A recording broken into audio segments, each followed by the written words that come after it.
Hey residents of Meepletown, today we are in the Highlands of Scotland and we are pulling out a giant box of Glen 2 Chronicles because there is a lot in this box. We're not going to be looking at everything, but we are going to be looking at Glen 2 Chronicles. Let's get to the table and check it out. All right, Meepletown, this is what Glen 2 looks like when it is all set up and ready to roll. Now we are going to be playing with one of the 9 hefty chronicles, and that is the Highlands Chronicle, which was designed by Klaus-Jürgen Ried, who is the, I could not think of the word, designer. Of Carcassonne. Got it. I'll get it. I kept having publisher, and I'm like, he's not the publisher of Carcassonne. Designer, man. Words, sometimes words, y'all. He is the designer of Carcassonne. So anyways, we're going to be playing with that. And you're going to see 2 boards set up right here. You're also going to see a place where Dean and I are going to build our towns, our villages. And over here is the rondel, and this is where we're going to be doing all of our choosing. The player who is last in the rondel is going to go and pick their tile, and then whoever's next last, it could be the same player multiple times, is going to do the same. In the 2-player version, there's a die that's going to be rolling and taking some of them away to kind of emulate a 3rd player, which is quite nice. There's also a big old board over here, and Dean, who is very much knowing Glen 1, which I have never played actually. He is very much knowing Glen 1. That is proper English. I just wanted to make it awkward for a second there. Anyways, he is, once you mentioned, talk about that board just a hair, because you did not have, it was not in Glen 1. Yeah, so with the clan board, what's going to happen is when you take a personality tile, which we'll get to, or if there's something else that would trigger you being able to put a piece there, you're going to take your little marker and put it in the spot. You start off in this area and you're working your way out. Now you can take these other spots, but it's going to cost you more coins. But if I were to take this one, I would just take the action listed right here, which would be in this case, a Scotsman and a wheat barley. You're making Scotsman and a barley. Whiskey. I know. Come on, man. And then that's going to fill up with our tokens, and only one player can take each one of those spots. Yep. So there's a little bit more to it for sure, but I say let's jump right in and let's play this game. So Dean is always first player. Always first. And he's always red, which used to be my color. Yeah, I'm no sorry. longer. Go ahead, Deanie. All right, so I'm going to jump right here, and once you pass a tile, there's no going back. You can't get it. So I'm going to put my person right there, and if there's a cost associated with it, you would have to pay it in the top left-hand corner. I don't. So I'm going to place it here. Now, it does have to be adjacent to where your Scotsman is. And that can be diagonally or orthogonally. In that case. And so then what happens is it triggers everything else around it. So first it's going to trigger that tile. And well, you can take this in any order that you want to trigger those, but I will trigger the barley first, and then I can have 1, 2 movements, which means I can move my Scotsman 2 different spots. And now that does have to be orthogonally adjacent. So I will just move it 1 space over. Your Scotsman does not have to be orthogonally adjacent. You can move that person diagonally as well. Oh, all the games that we've played, Dean, all the games. That's me. Maybe that's why I won the last game. I have played a lot. Sorry. Goodness gracious. Sorry. Yes, yeah, you can move it. So anyway, I'm just going to move that over, and that is going to be my entire turn. Except I finish up by placing another tile here. There's always going to be 1 empty space behind the group there. And now look, we have a personality tile, which I could jump all the way around and grab, but I'm not. That's right. So I'm actually going to go up here and take this tile, because I know that it'll give me another turn before Dean. Now, one thing that I really like about this game is you do not want to have too big of a city here, or village, because at the end of the game, we're going to be losing 3 victory points for whoever has the most per tile. Right. So if I have 5 more tiles than Dean, I would lose 15 points. So that's happened. That's happened. So whoa, easy there, easy there. That has very much happened. Mom. All right, so that's going. I'm going to place this here. I'm going to grab this because that's going to trigger that, and the same thing with Dean. It's going to trigger 2 movements, and I'm going to do the same thing. Move my Scotsman here because I'd like him to be in the castle for the moment. All right, so then I'll flip your tile over for you there. It's going to be a wood tile. All right, we're going to roll this die for like a 3rd player, which is going to go 1, 2, and remove this tile. And I'm just going to put that off camera here. And then it is my turn again. And man, okay, this is interesting. Interesting. I'm nervous about taking too many tiles, but I think I'm going to take Glenmore. I thought that might happen. That's what I was going to go for. This is going to give me, on the left-hand side, it's immediate bonuses. So this is going to give me 2 whiskey barrels immediately. However, this tile, what I don't like about it is that it doesn't give you any ongoing bonus. Now, you'll see that I have a barley right here that I need to pay. I don't have any barley. So I come to the market, and this market says, this first slot I cannot do. This would be if I'm selling a barley. I could take 1 coin. There is a spot right here for me to purchase one, which is going to cost me 2 of my 6 monies, which isn't great. I'm going to slide that right there, and that purchases me a barley. Now, if someone were to sell a barley later on, they could get 2 monies. I'm going to toss it down here. Now, one thing Dean didn't mention is you can place it anywhere. You cannot place it in a row where there is the river unless it has the river symbol and part of the river. So I could not place, it up here. I'm going to place it down here, which then does trigger everything, which is going to trigger 2 movements, and it's going to trigger that as well. So I'm going to get another piece of wood, and I've got my 2 barrels, and that's it. So, all right, then we're going to fill this board up a little bit more and put 2 more tiles on there. And there's another person that came out. So I really wanted the spot that John took. Now, I would like to be able to get some resources going because that's how you're going to be able to get some points. So I think that is very much this true. might be kind of silly because I'm going to take on some tiles. But what I'm going to do is take this carry, which is going to give me a sheep. Whenever it's a sheep, Dean? A sheep. You look like you were hesitating there. I was just going to help you. And can I also get a barley over there? Yes, you go. All right, so now I've got a little bit of a resource thing going here, and I'm going to flip my tile over, and I could move, but I don't think I'm going to move right now, but I will jump again right here. Now, I'm going ahead and taking some... And then you're going to go for that too, huh? Maybe. We'll see. Okay, I'm taking a lot of tiles right now, which is maybe not awful, but I'm... I mean, in this game, it totally depends on the other players. That's right. Because it's all about, as you'll see when we get to scoring, if you've never played Glenmore or Glenmore 2, it's all about how you... relative to all the other players. Yeah. How many whiskey barrels do you have relative to Dean or whomever? So some games it seems like everyone's getting a lot of tiles. Some games maybe a little less. That's right. And if you can make up for the points, it's worth it. Then it's worth it. Yeah. All right. Like Dean beat me one time, and I think he minus 15 or 18 points at the end and still thoroughly destroyed me. All right, so we're going to roll that. Go 1, 2. Oh, no, Dean, it took the tile that you wanted. Maybe I didn't want that. All right. Well, I did. I really wanted it. You wanted it bad. Oh, no. But see, Dean's going to get to go yet again. So this will be 3 moves before I even get to make a move because I jumped forward that much. Yeah, and I am feeling kind of good because I have a lot more that I'm producing than what John is. And so that kind of it puts me in a good spot. I don't need this because I'm already producing that, and I don't want to just pick up every tile along the way. So I think what I'll do is take the Bruce tile, which is going to help me in the scoring phase at the end of the round. Now, I passed over, John mentioned this earlier, but I passed over the Highland spot here, so I'm going to have to drop something off there. So we have to drop a resource or a coin off? I think what I'll do is drop a coin off because I am producing a lot of resources that I could potentially sell for more maybe later on.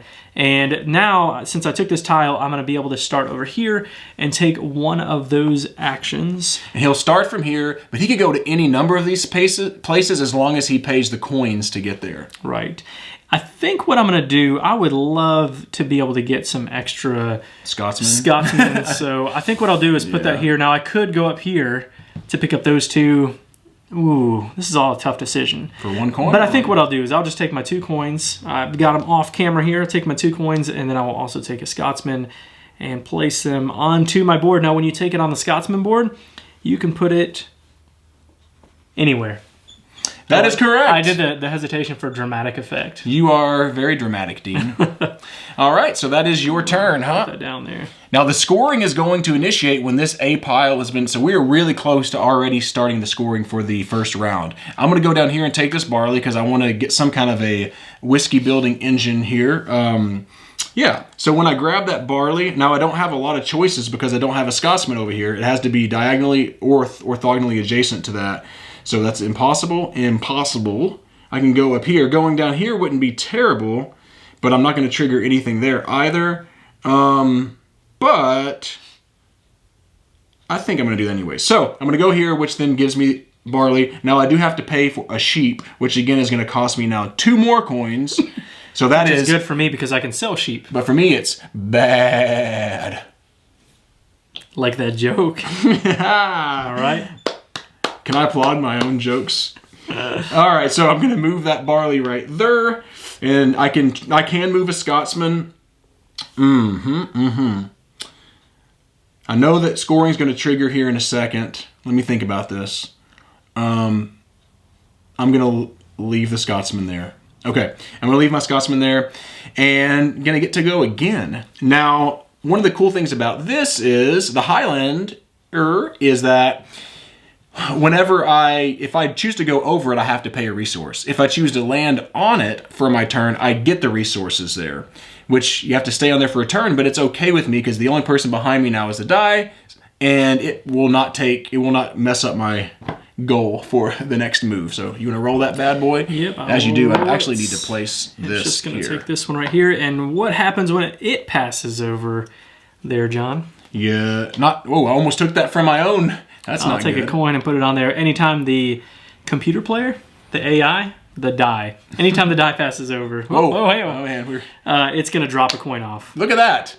How is there a B in the A stack? What are you, Dean? I set this game up. So actually, wow, that now's changes the scoring. Now that Dean, you screwed me up. Oh my gosh. Oh, I was going to go here and get another. That's all right. Actually, I don't know if it'll affect. Normally, you would know when that scoring round's coming up. I wouldn't have put that B tile. Or in you there. would claim Dean as cheater, which the last game I might have cheated a little bit on accident, so it's okay.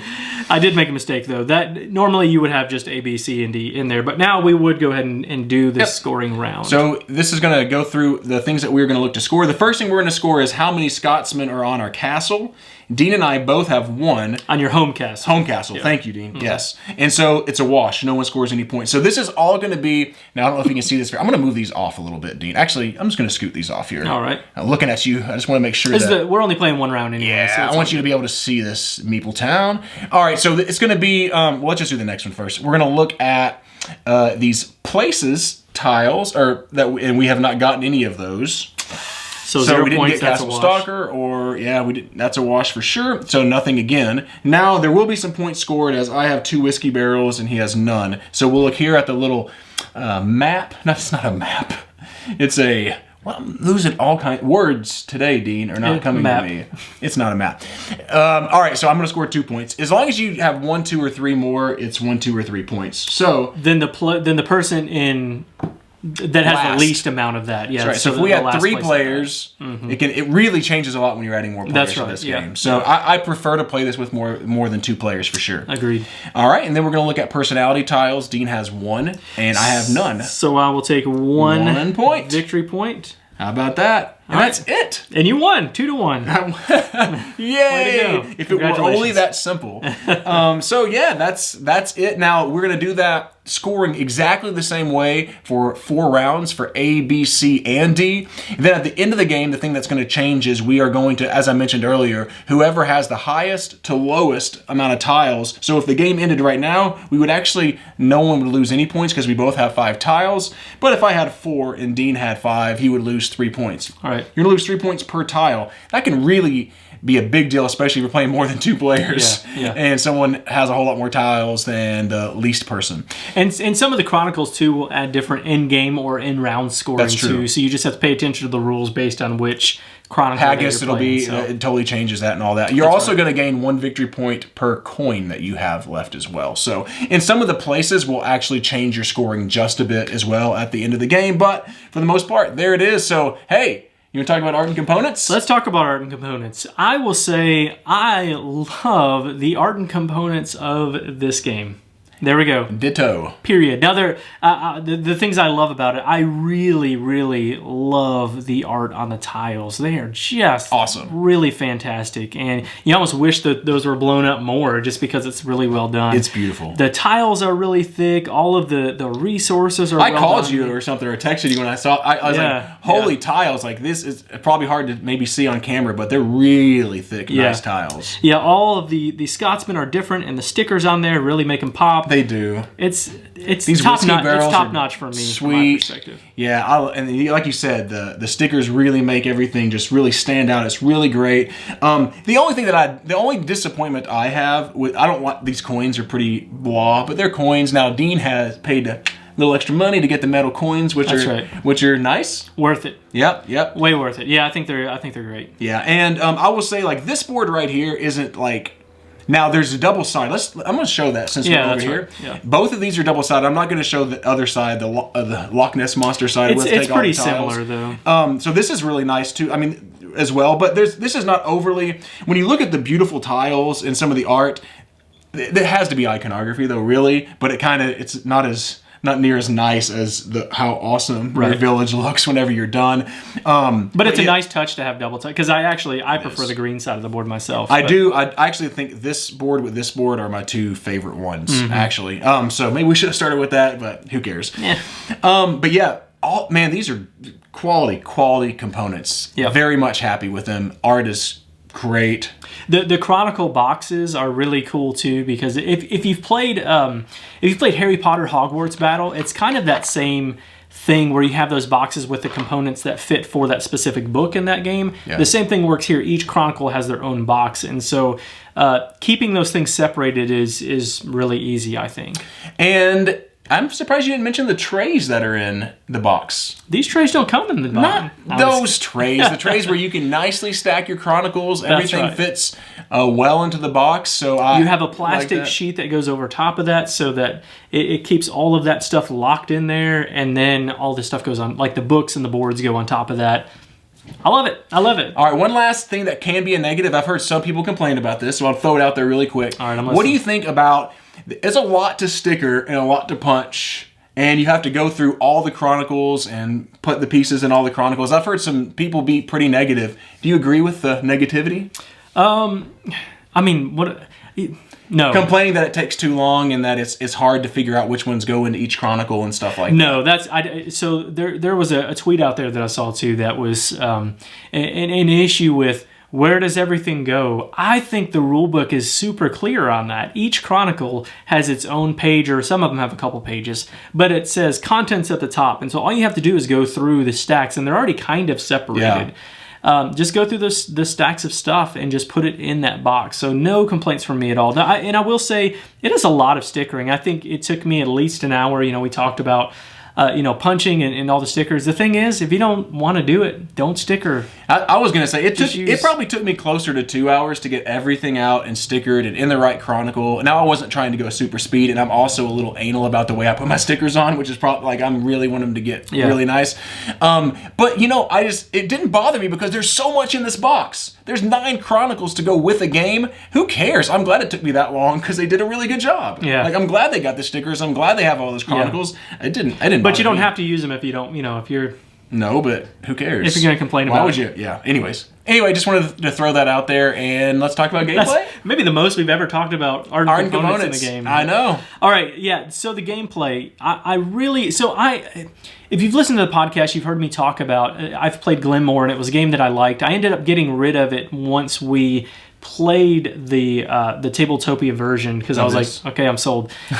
Because in the original Glenmore, one of the things that was the biggest negative for me, and for sure my wife, she really did not like this. In the original game with your Scotsman, the scoring part where you're going to score in Glenmore 2, you score per Scotsman in your castle. Now in Glenmore 1, what happened was when you had a movement action, you can use that movement action to remove your Scotsman to make him a chief, I think is what it was. And then you scored by how many chiefs you had, which was really annoying because you can't use them anymore. Like, they're out of the game. They just count for scoring. Yeah. And, the end game, that's okay, but you can't score throughout the game because you need those Scotsmen to be able to place tiles. I love that change and think it's fantastic. Now, the other big change from the two games is the clan board, which really adds a lot. It adds a lot because you can focus a ton on this board and get a lot of resources, get a lot of points, do a lot of really neat things just by moving around on that clan board. And I love that. We had a rogue Haggis Chronicle piece on the clan board, by the way. If anyone noticed out there, you got a great eye. It shouldn't have been there. That was from a game that we played earlier and had a great time playing that Chronicle. That's right. All right, so for me, I love the way the tile placement works in this game. Yeah. There's a lot of things I really enjoy about this game. I like how you have to have your Scotsman and it has to be diagonally or orthogonally adjacent to that tile. It leads to a lot of interesting decisions. Do I want to use my movement to put the Scotsman on my home castle so that I can score points after each round? Or do I need to have them spread out so that I have more options as I'm placing the tiles? I love how when you place a new tile, it triggers the others. And in addition to that, none of them came out, but there's also a really cool overbuild tiles in this game. There you go. Right. Yeah. There's one right here. And like what it will do, oh no, I'm making it such a mess, Dean. Guess we're not finishing this. You want to clean up my mess? The overbuild tiles allow you to overbuild one of the icons. The icon has to match, so it has to be this like box. So I could use that to overbuild this, which then puts the tile there. It doesn't count towards your tiles when it comes to in-game scoring, and then still triggers everything around it. So a good placement of an overbuild tile could trigger 7 or 8 different things, especially later on in the game. Brilliant. Yeah. So much fun. Yep. I really like that. And with that, you also have that little kind of engine building mechanism. Now, I love engine builders, and you can build maybe a whiskey engine where you're getting a tile like this one, and you're putting it into your... I can't put it there. You're putting it into your village over here, and that means every time that's triggered, you can take a barley and get a whiskey for it. Or you could have, like Dean has here, he has a little bit of cattle going. This tile, the tile got removed. But there are tiles, no, not that one. There are tiles that'll say, like, you can trade 2 of these in for 4 victory points. Right. Or something like that. So you can kind of choose, what am I going to build here? What kind of point building engine am I going to build in the game? I really like that as well. Dean mentioned the clan board. Awesome. The market. I'm sorry, I'm just going to keep going. No, the market is great because you could actually end up, if someone had to get a sheep, you can no longer buy sheep. Right. And so there's just a lot of really... And you can really strategize around that too, because here, right now in this case, I've got sheep and John doesn't. So if this was filled up, I could sell it and get 3, or I could not because it's keeping him from being able to get that. And then I can't get a sheep. Exactly. Right. So that's I know that's really cool. It's like a lot of like really simple, brilliant things all added and packaged together in this game. Yeah. And it's good. I'll say this. I thought originally, because the tiles for the most part stay the same unless you add Chronicles. And when you add Chronicles, it's going to change everything actually. Yeah. I thought when I played it without any Chronicles, it might get a little old because the same tiles A are going to come out, the same tiles B are going to come out. But what I've noticed is when you add a Chronicle, even though it may be something that is not a huge deal, a lot of them are very simple. Like this is a super simple concept, but you may add a boat race, which you're racing around, and then in that one, movement tiles are very important because that allows you to move your boat. It totally changes your strategy, and even though a lot of the same tiles come out, it feels way different. Yeah. Way different. That's exactly right. I've played now four Chronicles. I think 4 of the Chronicles, and me as well. We've kind of, and we haven't even played all of our games together. We've played separately too. But one of the things that we talk about almost every time is, would this get stale? Because as we're playing it, we're kind of talking through the review part of this. Would this get stale? And I'm with you. It hasn't even come. No, it hasn't even come and I can't close. Imagine because there's so many opportunities of ways to play this game. And mixing matching Chronicles, right, not only 9 Chronicles, but you could throw the Highlander in with, what was the last game we did? The Haggis with Highlander, and it changes the way you're thinking. It does. Now, what I do is typically in games that have many expansions that add something like this, I'll focus on that thing. Yeah. And I'm okay with that. But if I were a smart player, I wouldn't just be honed in on that thing. So you really can hone in on your skill, but everything depends on how these tiles come out, and they're just not going to come out the same every time. So you just really have to change it up on the fly. Yeah, something that I might have liked if they would have done, now it would have maybe made it a little messier, is this being a little more randomized. Now, I will say this hasn't gotten old. It really hasn't, because you can go to any spot. It just costs you coins and, you know what I mean, and different things. But maybe if, like in Newton or something, a game where these are tiles and they change every time based on the spots, that I probably would have, I might have preferred that, but that's a very minor, tiny baby gripe. And if you know John, that's something that's important to him, is to make sure everything's randomized. Yes, I know. Here's a case where John's dead wrong, because Because it makes sense that you start here and the things that you want are closer by and it spreads out. Now, later on in the game, let's say this was randomized. If you have the one that says you get points for, how many river tiles you have or something like that, that's a tile you want to get later on in the game. It is. If I would do it, though, I would have a way where you had a symbol on there that was based on the coins and stuff to where you had more of the simpler stuff at the beginning. Gotcha. But whatever. It's... I don't know. Dean may be right, actually. I'm actually okay. I'm good to move on to our rating because I really am. I want to know your hype on this game. I want to hear your thoughts. I've heard your thoughts, but I want to hear you. Yeah. Oh man. Okay. John's hype on this game. I'm trying to nitpick things that I don't like about the game. I will say another bonus is my wife really enjoys this game, and it's always really nice whenever your spouse or someone that you play with regularly really enjoys a game. So that's really good. I've gone through, and I'll really quickly mention these highlights again just for people who've skipped to the final thoughts part. I love the way you place your tiles into your town here. I love the way the Scotsmen work. I love how there's engine building when you're trying to either get more whiskey barrels, maybe trade different types of resources for victory points, or sheep and cows or cattle for victory points. This board is so nice. With the personalities, you can make some really good calls over here. I mean, this can win or lose you the game, no doubt about it. Sure. If you're making the right choices, you have to make the right choices at the right time. Great. I also didn't mention, but I love the rondelle. Rondelles are awesome. Yeah. And it's really got that push your luck element in this game. Like, I'm going to go for that. Should I just go for this one right here? But then I'm pushing my luck because Dean might take the one I really want next. And you're like, ugh. And can be really frustrating whenever that happens. The market works really, really well. This game is just almost flawless.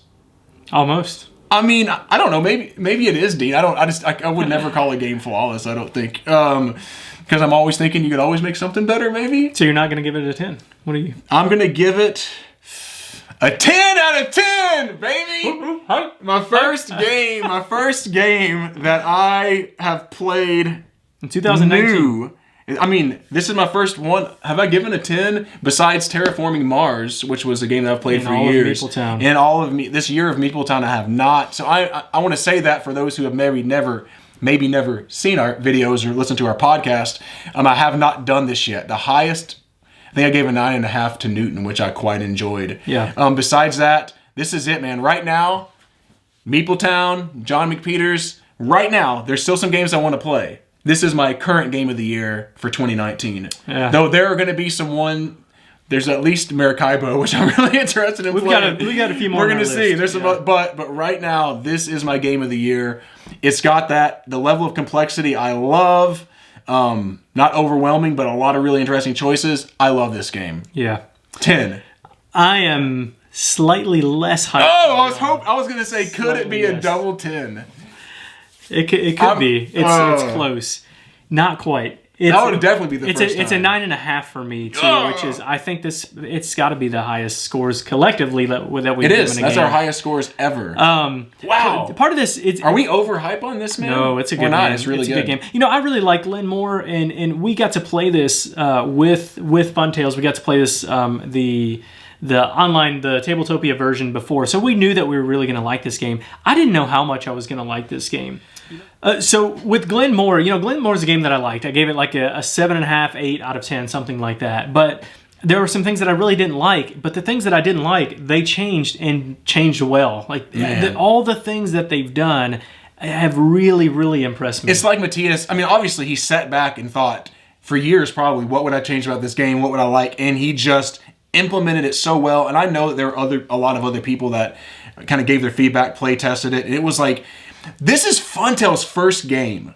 Yeah. Holy moly! What else you got, Funtails? All I'm gonna say is, Funtails, you just set the bar super high. Yeah. But I am really excited to see what else they come out with. Though I'll admit with you, man, when I opened the box and I was going through it, I almost braced myself for a little disappointment because I really enjoyed the one play we had. But it was online and it had been almost, gosh, how long had it been? Close to a year, pushing a year. Yeah, it was like maybe like 9 months, 10 months ago, yeah. And so I was like, oh man, I've been so hype on this. Am I really is it going to live up to the expectations? And I remember playing the first game and texting Dean and be like, this is everything I want in a game. And I thought, okay, maybe I'm a little too hyped. Then I played it again. I've played it a lot. I've played this game 7-8 times probably. When he goes to bed at night, he's hugging the box, which is a giant box. So it's like holding a giant pillow. But it's wonderful. Yeah, we're big on this game. I think collectively this is probably the thing that we've rated highest together if you put that average together. Yep.